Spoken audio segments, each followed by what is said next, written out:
En este video te voy a contar la increíble historia de un presentador de televisión que llegó al límite de ejecutar y organizar los crímenes por su propia cuenta para así ser el primero en traer las noticias.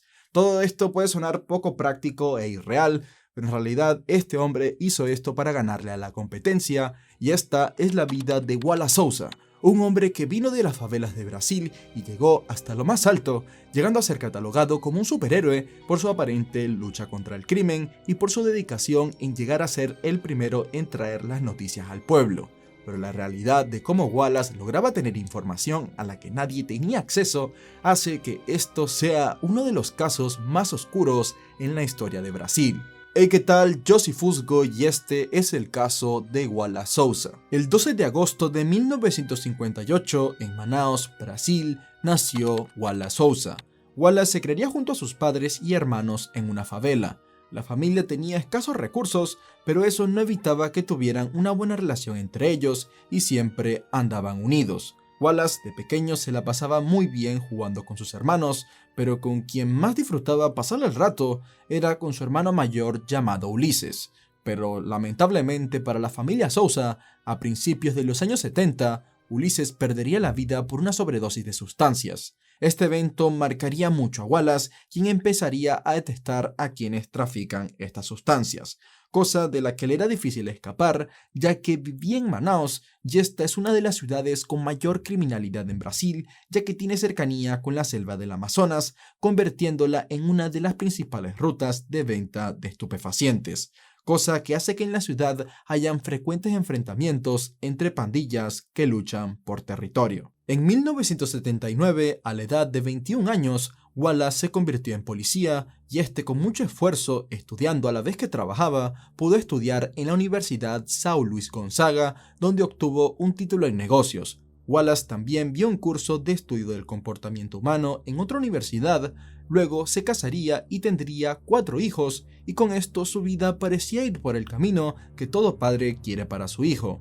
Pero para el año 1987, Wallace sería despedido de la policía definitivamente y encarcelado por cometer fraude de pensión. Después de cumplir una sentencia de 6 meses, cuando las personas le preguntaban a Wallace si era verdad de que era culpable de este delito, respondía que fue encarcelado injustamente, que él solo estaba investigando un caso de fraude de notas en una universidad y que en el transcurso de la investigación se dio cuenta de que una persona muy importante de la política estaba involucrada en el fraude.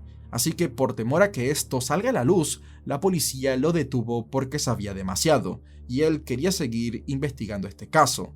Cosa que si me preguntas a mí no tiene mucho sentido, ya que de ser verdad, en vez de darle solo 6 meses de cárcel, lo hubieran mandado a dormir, y más aún tomando en cuenta que estamos en Latinoamérica. Y quiero que tengas en cuenta eso durante todo el video, que estamos en Latinoamérica. Finalmente, en el año 1989 es que empezaría lo bueno, pues resulta que Wallace empezaría su proyecto más ambicioso.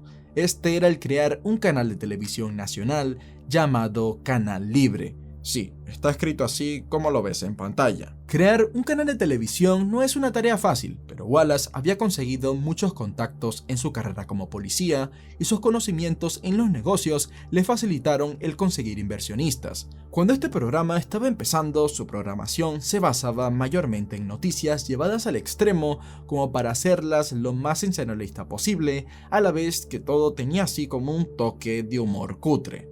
Algo así como este canal. También entrevistaban a pequeñas celebridades tanto locales como nacionales, y a cada rato se podían ver bailes de mujeres con escasa vestimenta para llamar la atención de una manera muy lamentable, y también se hacían actos de beneficencia a la comunidad para la gente de bajos recursos de Manaus. Wallace experimentaba mucho metiendo variedad en el canal. Esto lo hacía porque estaba en búsqueda de encontrar ese elemento que le hiciera capturar el mayor número de televidentes, hasta que por fin lo consiguió. Era el mostrar en vivo persecuciones policiales, redadas, balaceras e imágenes de los resultados de estos enfrentamientos, cosa que le daba mucho morbo al público y por consecuente también subía la audiencia. Todo esto era muy gráfico, tanto así que si un píxel de lo que se enseñaba en este canal se subiera a YouTube, el contenido sería eliminado al instante. pero esto sucedió entre los años 90 y principios de los 2000 en un país de tercer mundo, así que el programa no presentó ningún problema de censura por su contenido no apto para todo el público, que por cierto tenía horario matutino, cosa que ni siquiera yo, que no estoy a favor de ninguna censura, estoy de acuerdo, ya que por ejemplo en una ocasión Canal Libre filmó en vivo a todo público a un traficante que había recibido varios disparos y se encontraba agonizando en la calle. Los médicos llegaron tarde y el hombre perdió la vida. Todo esto quedó registrado por los camarógrafos de Canal Libre, quienes transmitieron en vivo y en directo para todos los televidentes el último suspiro de este hombre. Entre estos se encontraban los padres del fallecido, quienes quedaron indignados y escandalizados por tal escena. Como defensa a esta polémica, Wallace justificaba de que se debía mostrar todas las cámaras para enseñar la verdad de lo que sucede en la ciudad a las autoridades y a la población para que abran los ojos y se motiven a hacer un cambio. Cuando el programa estaba empezando, Wallace tenía poco personal. Él mismo en persona hasta iba a los reportajes, pero después de hacer crecer la audiencia y de obtener más ingresos, empezó a contratar a más empleados y a más reporteros para el programa. Lo impactante de esto sería que usualmente estos reporteros o el propio Wallace llegaban a las escenas del crimen antes que la misma policía y los periodistas de otras empresas. Canal Libre siempre obtenía las primeras imágenes y testimonios exclusivos sobre los acontecimientos criminales de la ciudad de Manaos. Dicha comunidad confiaba más en Canal Libre que en la misma policía. Y algo nunca visto sería que muchas veces cuando sucedía un crimen, los ciudadanos preferían llamar a Canal Libre en vez de la policía. Con el pasar de los años, además de aumentar sus números de audiencia, también lo hacían sus recursos económicos y su influencia en los habitantes de Manaos. Canal Libre ayudó a detener a muchos criminales de la ciudad porque recibían llamadas y suministraban información a la policía. Esto hacía que muchos criminales odiaran a Wallace Souza, pero por eso mismo de atreverse a lo que estaba haciendo, muchos otros lo respetaban. Wallace como conductor brillaba como pocos en la televisión brasileña. Los ratings de su programa en Manaos eran una locura. Él ya no era tratado como un simple presentador, a él lo veían como una figura digna de admiración porque era visto como el defensor del pueblo, quien exponía en televisión a los criminales y exponía sin pelos en la lengua la ineficacia de las autoridades brasileñas para detener la delincuencia. En su programa, Wallace solía arremeter contra el gobernador del estado y el secretario de Seguridad de Amazonas. Algo que también ayudaba a Wallace a conectar con el público y los habitantes de Manaos era su personalidad carismática y también por su historia personal. Él era alguien que nació en las favelas de Manaos, su hermano perdió la vida por culpa de un traficante y encima se metió en la policía para impartir justicia en las calles, pero luego sería despedido injustamente por corrupción al tratar de revelar el lado oscuro de la policía. Con esto, Wallace demostraba que su lucha contra el crimen era algo personal para él, ya que esto le había quitado mucho y para toda persona a la que el crimen también le había quitado algo valioso, fácilmente se sentía identificada con él y la admiración venía porque Wallace era una figura que luchaba contra esto y a la vez era alguien exitoso, así que era visto como una especie de superhéroe. Este decía en su programa que los traficantes debían estar en la cárcel o en la tumba, que estos no merecían derechos humanos. Gracias a su inmensa popularidad, Wallace tuvo la facilidad de meterse en eso que tanto anhelaba, y eso era la política. La imagen de defensor de la comunidad que tenía Wallace era tal que llegó a ser elegido hasta en 3 ocasiones como diputado de la Asamblea Legislativa de Amazonas, el estado al que pertenece Manaos. El 9 de noviembre de 2005, Wallace Souza, que para ese entonces trabajaba como diputado, a la vez que era el presentador de Canal Libre, recibió una llamada por parte de la policía. Estos les decían que 2 criminales habían entrado en la madrugada a una propiedad para robar, pero que las autoridades, como cosa rara, se dieron cuenta del crimen a tiempo y los criminales fueron acorralados en dicha casa. Así que estos decidieron tomar a la familia que vivía ahí como rehenes, pero por más que la policía intentaba negociar con ellos, los criminales se negaron a establecer ningún tipo de negociación porque no confiaban en la policía. Los extorsionadores exigían que se presentara el diputado Wallace Souza en persona y que solo así iban a poder negociar, ya que ellos confiaban más en él que en la propia policía. Esa madrugada, Wallace llegaría a la escena lo más pronto posible, junto con varios reporteros de Canal Libre quienes estaban transmitiendo todo en vivo. Seguido, Wallace consigue negociar con los criminales para que dejen a la familia en libertad, pero solo había una condición, y esta era la de que Wallace ahora iba a ser el rehén, y esto era la única opción para liberar a la familia, ya que el plan de los criminales era que la policía les diera un auto para escapar, y el hecho de que Wallace fuera con ellos en el auto les daba la seguridad de que no iban a ser balaceados en el camino. La policía accedió a darles el auto, y los mismos criminales decían que ellos por su cuenta se iban a dirigir a la cárcel, pero que solo Wallace iba con ellos porque querían asegurarse de que no iban a morir, y así fue. Pero en el transcurso del camino, el vehículo de la nada se detiene y se escucha un disparo. Esto hizo que todos esperaran lo peor. Seguido, los criminales salieron corriendo, logrando escapar de la policía. Y luego, tranquilamente, Wallace se baja del vehículo sano y salvo. El disparo no le había dado a nadie.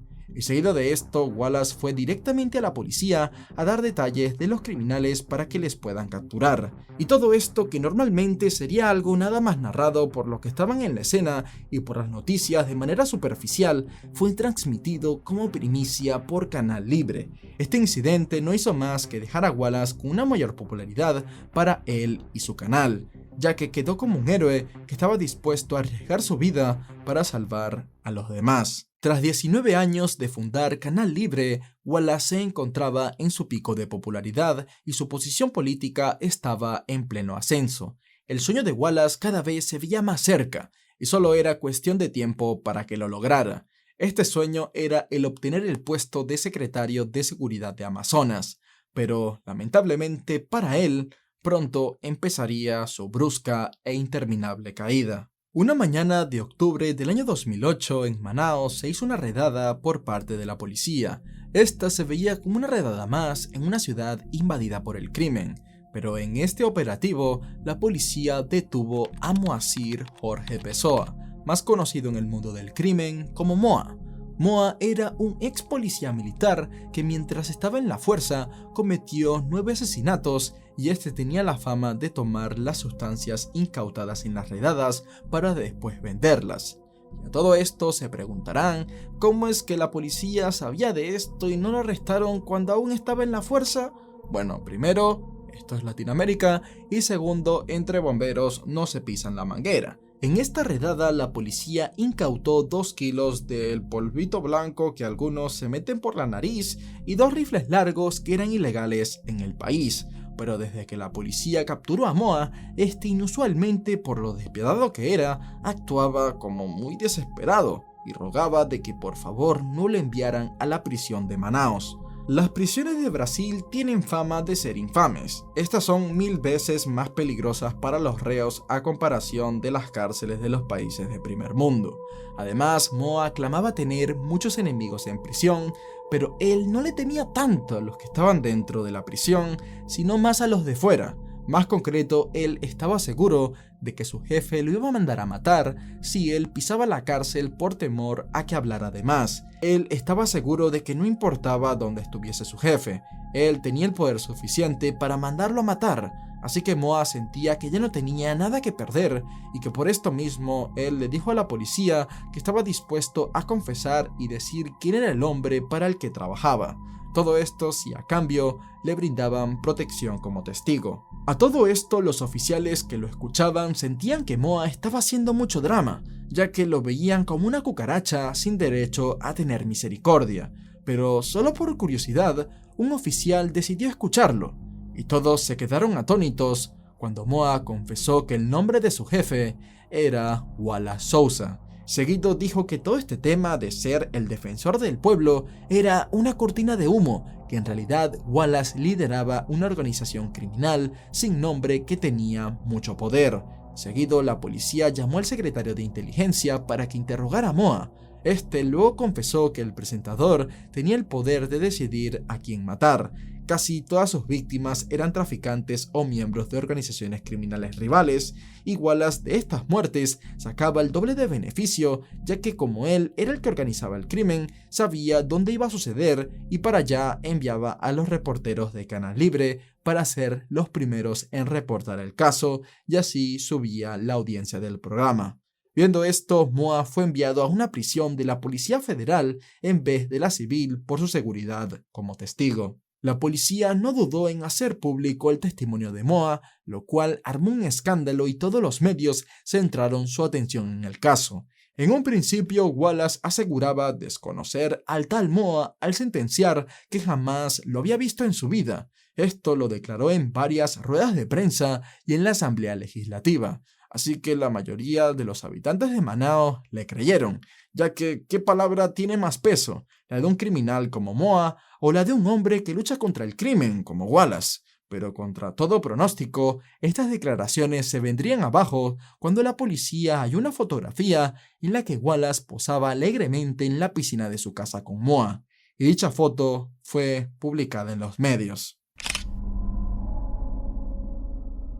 Cuando la fotografía salió a la luz, Wallace exclamó que se había confundido, que él no conocía al hombre como Moa, que lo conocía como Jorge, el cual era el segundo nombre de Moa. Y Wallace aseguró que solo lo conocía porque este practicaba jiu-jitsu con su hijo mayor llamado Rafael, y que esa foto era en una celebración porque alguien del gimnasio se había ganado un nuevo cinturón. Pero cuando los agentes interrogaron a las personas cercanas a Wallace, estos aseguraban que Moa era su guardia de seguridad principal, y al investigar los registros telefónicos del teléfono de Moa, encontraron que entre él y Wallace había más de 20 llamadas telefónicas recientes.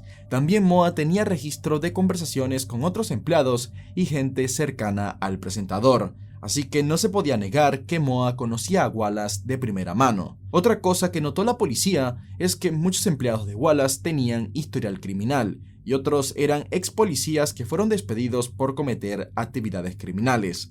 Moa aseguraba que estos eran los soldados que usaba Wallace para que hicieran el trabajo sucio por él, y cuando los medios de comunicación le preguntaban a Wallace por qué tenía tantos hombres con historial criminal trabajando para él, este respondía con que dándoles trabajo se aseguraba de alimentar a las familias de estos hombres y así evitaba que ellos cometieran más delitos. Como esto era un caso único, la policía junto con la fiscalía formó un grupo llamado Fuerza Especial. Sí, se llamaban así, no le metieron mucha imaginación al nombre, y este grupo tenía como objetivo el detener al diputado Wallace Souza. Ellos durante día y noche interrogaban e investigaban a empleados y gente cercana a Wallace para conseguir información, pero esto no rendía frutos, ya que las personas que contactaban eran muy leales a Wallace y otros le tenían miedo. Pero ante todo esto salió un joven delincuente llamado El Sucio Jr. Este contactó a la policía aclamando que tenía evidencia de que Rafael, el hijo mayor de Wallace,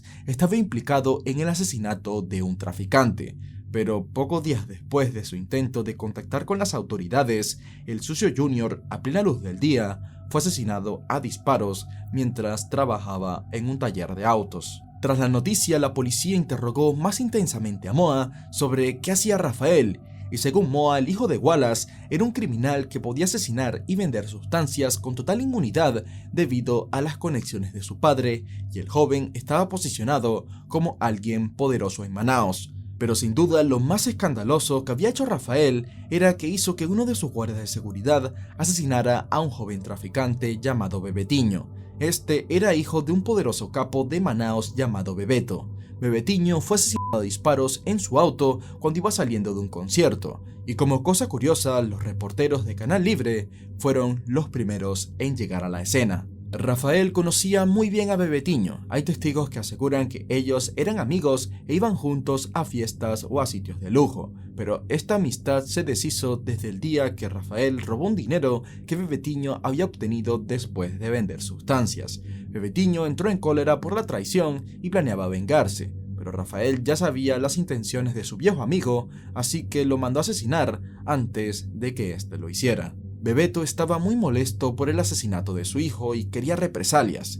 Él sabía que los Souza estaban detrás de esto, así que Wallace trató de llegar a un acuerdo con Bebeto, pero no se logró nada en esta negociación. La fuerza especial, al enterarse de esto, trató de negociar con Bebeto para que testificara en contra de Wallace. Bebeto, como a todo criminal veterano, no le gustaba hablar con la policía, pero finalmente este accedió porque él quería mucho a su hijo y quería tomar venganza por lo sucedido. Eso era lo único que hizo que rompiera sus códigos, además que a él por sí solo le era difícil aplicarle la ley del diente por diente a Wallace porque la seguridad y poder que tenía este era insuperable. Pero a los pocos días de acceder a hablar con la policía, mientras estaba en su mansión, Bebeto fue asesinado a disparos, haciendo que nunca pudiera testificar. Era una locura el poder de los Souza, era algo a lo que ni siquiera alguien como Bebeto podía escapar. Pero esto no sería todo. A los pocos días, en el área de detención de la Policía Federal de Manaos, ocurrió una gran explosión, y en dicha área se encontraba Moa detenido. Como resultado, muchos prisioneros resultaron heridos y otros perdieron la vida, ya que el explosivo era muy potente. Pero Moa a duras penas logró sobrevivir. Viendo esto, la Fuerza Especial empezó a trabajar contrarreloj, ya que se dieron cuenta de que no importaba quiénes eran o dónde estaban sus testigos, la vida de estos se podía acabar en cualquier momento, y una de las opciones era poner a Wallace en prisión preventiva, pero había un problema. Él era el diputado de la Asamblea Legislativa de Amazonas y tenía inmunidad diplomática, ya que los miembros de una asamblea en Brasil no pueden ser arrestados. Eso sí, los medios sí podían arremeter contra Wallace y este no hacía más que abrir la boca para limpiar su imagen.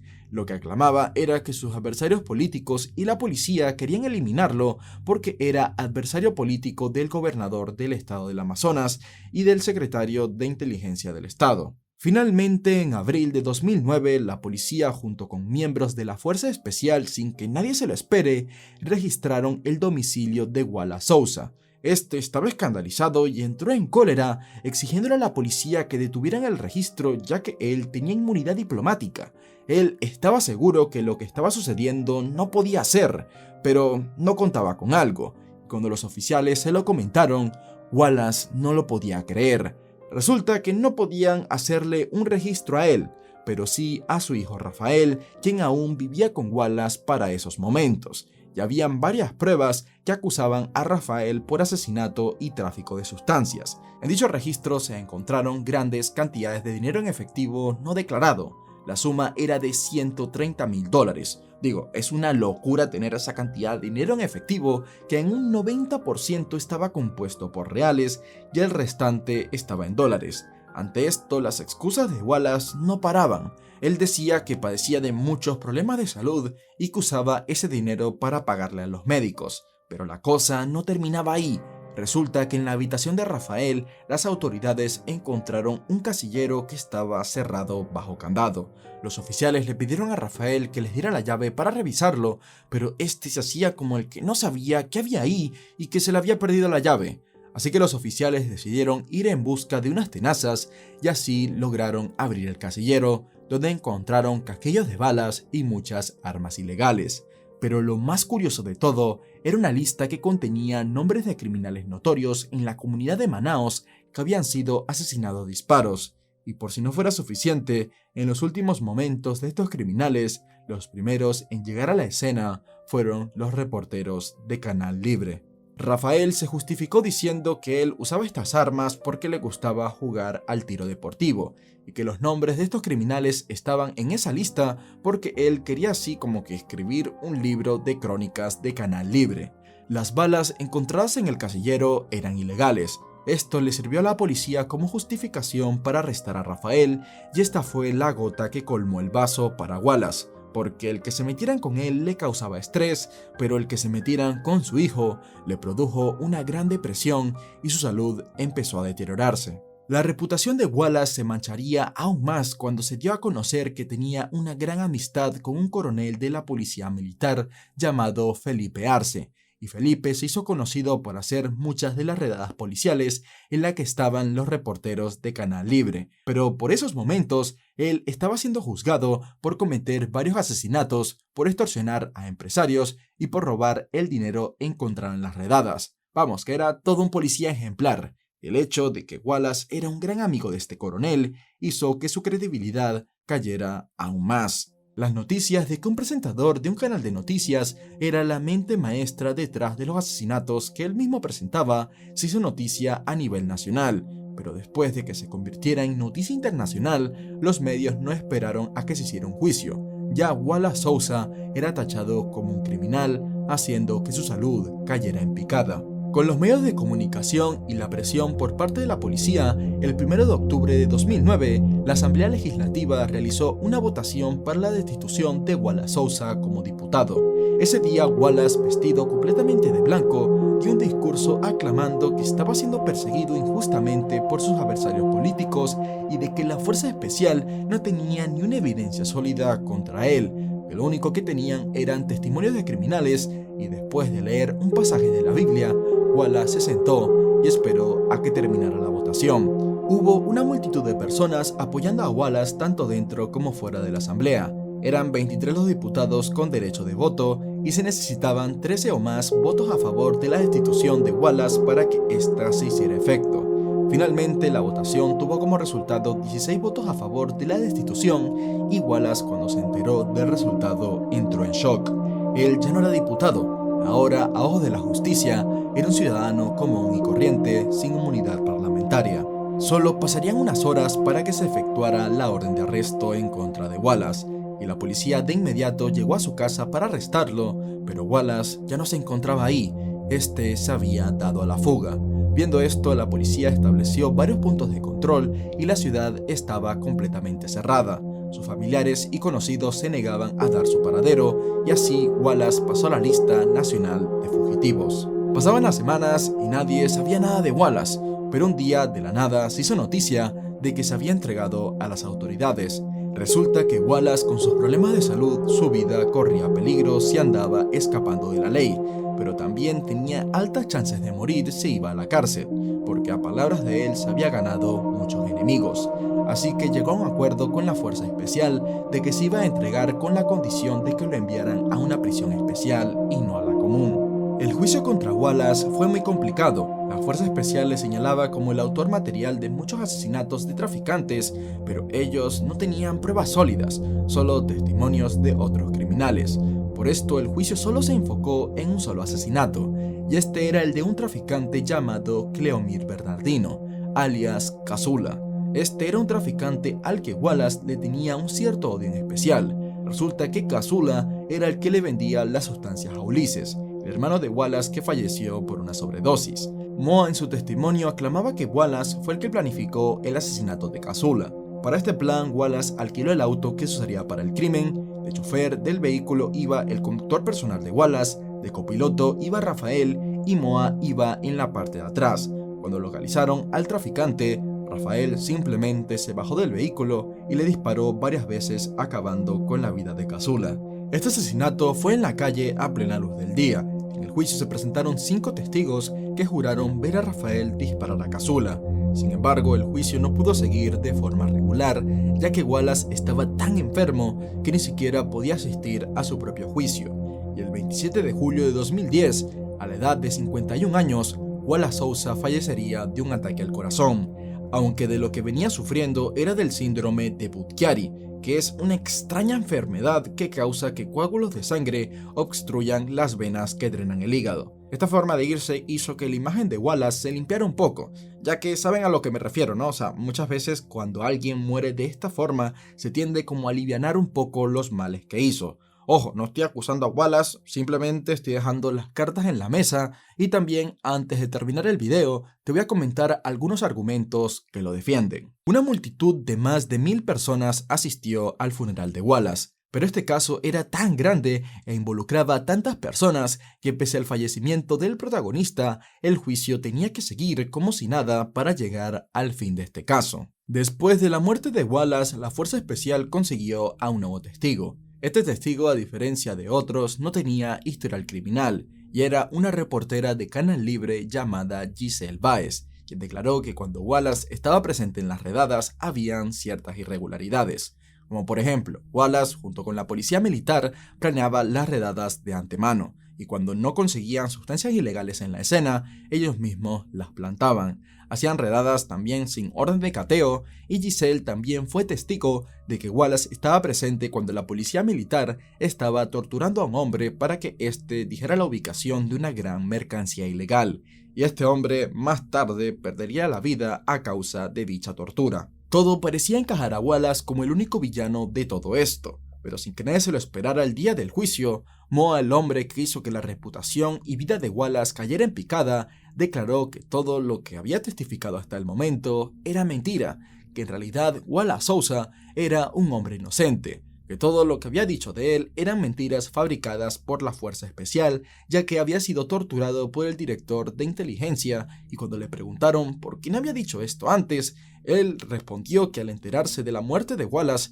sintió un gran arrepentimiento por lo que había hecho, y que ahora sentía que debía hacer lo correcto, ya que Wallace no merecía lo que le pasó. Cuando terminó el juicio, Moa y el chofer del vehículo fueron declarados inocentes de este caso, pero tampoco es que fueron liberados por completo, ya que estos tenían otros cargos. Pero Rafael no tuvo tanta suerte. A él le sentenciaron a 9 años de cárcel por la muerte de Cleomir Bernardino, aunque por toda la evidencia en su contra, 9 años es una sentencia corta. El caso parecía cerrar aquí, pero el 1 de enero de 2017 pasaría algo que dejaría a todos pensando. Ese día en la prisión Anicio Jobim se desató un enfrentamiento entre dos bandas criminales. Una era la familia Do Norte. Esta organización tras las rejas son los que controlan el tráfico de sustancias en Manaus. Y la otra era Primeiro Comando da Capital, una banda que tiene gran influencia en Sao Paulo y está muy extendida por todo Brasil y querían el control de Manaus. Ese día la familia Do Norte con armas sometieron a los guardias de la prisión y luego estos cometieron una masacre, la cual no puedo detallar acá por políticas de la plataforma. Pero el resultado fue que 56 personas perdieron la vida, dejando a la familia Do Norte como vencedor. Entre las víctimas se encontraba Moacir Jorge Pessoa, o mejor conocido como Moa. Los testigos aclaman que los responsables de esto lo tenían a él como uno de los blancos principales. Moa estaba en la cárcel por los otros crímenes que se le estaba acusando, pero él no era más que un simple matón. O sea, no había motivos para hacer tal show por alguien así como él. Y esto les hizo pensar a muchos que esa tortura que le hicieron era para asegurarse que nadie más hablara sobre el caso de Wallace Souza. Y se preguntan qué tortura sufrió Moa en sus últimos momentos, voy a dejar que esta imagen defina todo. Hay muchos argumentos que defienden a Wallace y hace que muchos crean que es inocente, pero para no hacer el video tan largo voy a contarles el argumento más terrible y con más pruebas que da pistas de lo que pasó en realidad. Mucha gente involucrada en el caso aclama que la policía y el director de inteligencia a cargo de la investigación en contra de Wallace habían amenazado a empleados y a gente cercana a él para obtener confesiones forzadas. El ejemplo más claro de esto pudo ser el testimonio de la presentadora Giselle Báez, quien se cree que dijo toda esa información tan reveladora al final del juicio y después de la muerte de Wallace debido a que estaba siendo amenazada por la Fuerza Especial. Y por último, era verdad eso lo que decía Wallace de que se había ganado enemigos muy poderosos. Por ejemplo, él tenía una abierta enemistad contra el alcalde de Caurí. Esta es una ciudad del estado de Amazonas, donde el alcalde era Adail Pinheiro. Wallace había escuchado muchos testimonios de los habitantes de Caurí de que el alcalde cometía malversación de fondos y que éste lideraba una red de tráfico de personas de menos de 18 años. Es decir, que no hay nada más bajo que esto y no puedo dar muchos detalles sobre qué hacía este hombre, ya saben por qué. Resulta que Wallace, al enterarse de esto, no quiso quedarse de brazos cruzados y juntó muchos votos en la Asamblea Legislativa para poder crear un comité para investigar al alcalde y juntar evidencias. Pero este comité fue disuelto tan pronto como se creó y se cerró la investigación de forma tajante. Se cree que la persona que cerró el comité fue el propio gobernador del estado de Amazonas, quien era gran amigo de Adail Pinheiro. Y no mucho después de la muerte de Wallace, la policía arrestó a Pinheiro por abusar de una joven, y con joven no me refiero a que tenía 20 o tantos años, tenía mucho menos, y por esto le dieron una sentencia de 11 años de prisión. Pero acá pasaría algo insólito. Resulta que tan solo a los 63 días de estar en prisión, Pinheiro recibió un indulto presidencial. Es decir, que el presidente le quita la sentencia y esto dejó a este enfermo en libertad condicional, algo que deja mucho que pensar. Como puedes ver, en este caso hay varias preguntas de las cuales nunca vamos a conocer la respuesta. Esto debido a que los poderosos no quieren que sepamos la verdad. Y ya dicho toda esta información de forma oficial y de forma neutra, voy a dar mi opinión sobre qué creo que pasó con este caso. Primero que nada, yo estoy 95% seguro de que Wallace no era inocente. O sea, esto es con la gente con la que se juntaba, que era amigo de esta gente, por lo menos estos coroneles, que estaban metidos en temas de corrupción y tal, y sobre todo por lo de su hijo. O sea, no creo que no se haya dado cuenta de que su hijo estaba metido en todo eso. Y es que su hijo no hubiese podido llegar a ese nivel de influencia que tenía si no fuese por su ayuda. Y todo esto está peor ya que Wallace pues se pintaba a él como el defensor del pueblo y que iba a mandar a la cárcel y a la tumba a todos los traficantes. Así que pues esta vida pues me da a pensar de que Wallace no era una buena persona. Y ya dicho esto, como que sí, Wallace tenía peones como podía ser Moazir o los otros sicarios, pero eso no quiere decir que él era el rey de la partida de ajedrez. Él a lo mejor era una torre, pero más allá de él había gente más importante, como los secretarios de defensa, los gobernadores y también los presidentes. Y seguramente gente de arriba vio pues como que esas ganas que tenía Wallace de escalar más y más, hicieron cortarlo de raíz. Y bueno, esto nos da la enseñanza de que hay una vara de medir distinta para el pobre y hay otra para el poderoso. Y otro dato que no quiero pasar por alto es que este hombre del que les hablé hace un rato, Adail Piñeiro, pues resulta que en 2018 fue sentenciado a 57 años de prisión. Esto porque se descubrió que estaba involucrado en un esquema de corrupción en el cual se veían involucradas pocas personas. Y esto da que pensar, ¿no? Ya que, pues sí, pues al meterse con el dinero de los políticos, ahí sí le dan una sentencia bastante grande, pero hacer la otra cochinada que estaba haciendo, que es mucho peor que este tema de corrupción, ahí sí el presidente le pide el perdón y le dan una sentencia aún menor. Mira, esto es terrible y entre más te adentras en esta corrupción que está en todos los países del mundo, pues da bastante que pensar. Ya dicho esto, pues no se extrañen de que si algún día este canal baja de visitas, yo empiezo ahí a subir casos con más detalle y esos casos suceden por ahí cerca donde yo vivo. No mal piensen, de verdad, simplemente puede ser una casualidad y bueno, espero que disfruten mis videos actuales y los que se vienen. Ya he dicho esto. Ya, bueno, fuera bromas, no olvides suscribirte, seguirme en Instagram y bueno, ya he dicho esto, nos vemos en la próxima.